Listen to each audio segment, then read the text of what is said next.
I think having people speaking in a live context, you almost hear their train of thought. And the beauty of tonight's format was that you really get a kind of window into the way they're thinking.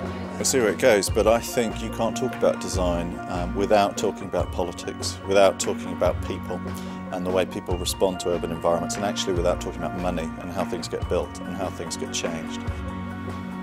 England is probably the fourth densest country in the world, Bangladesh being the first, and Holland being the third.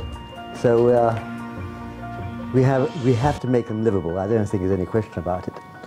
If we look at the list from Monocle on the most livable cities in the world, all the yellow or yellowish ones are ones which have distinct people-first policies.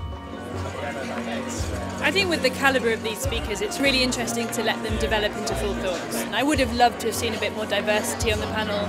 I would have loved to, again, maybe have had a bit more of a provocateur in there, someone who didn't quite agree so much. I think we thought the questions from the audience were pretty good, though. Is there a problem with the very way that we're actually teaching people who are responsible for the urban form? If we architects and the engineers are slightly better, I'd have any impression on the environment at the level of what you've been talking about. We have to define a new role. We make a new school. Absolutely. During the next 10 years. Over the next 30 years, we'll be doing.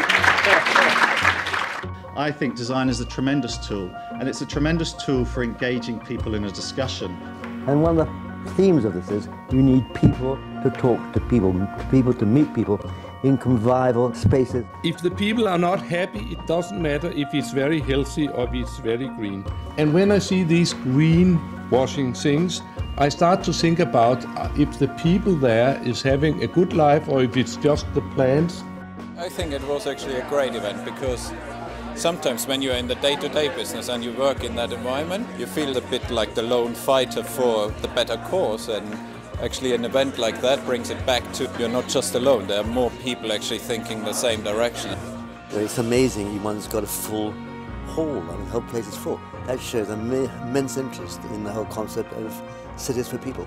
It's not a difficult thing, engaging people, because it's all about just simply talking to them. And I think often that's the challenges that designers may ignore sometimes, when it's easier to draw and perhaps not to talk. I think the audience really get value out of it. It's not the same as kind of watching a TED Talk. The way their ideas are published and presented makes everything seem kind of perfect and that all of these principles are being followed through.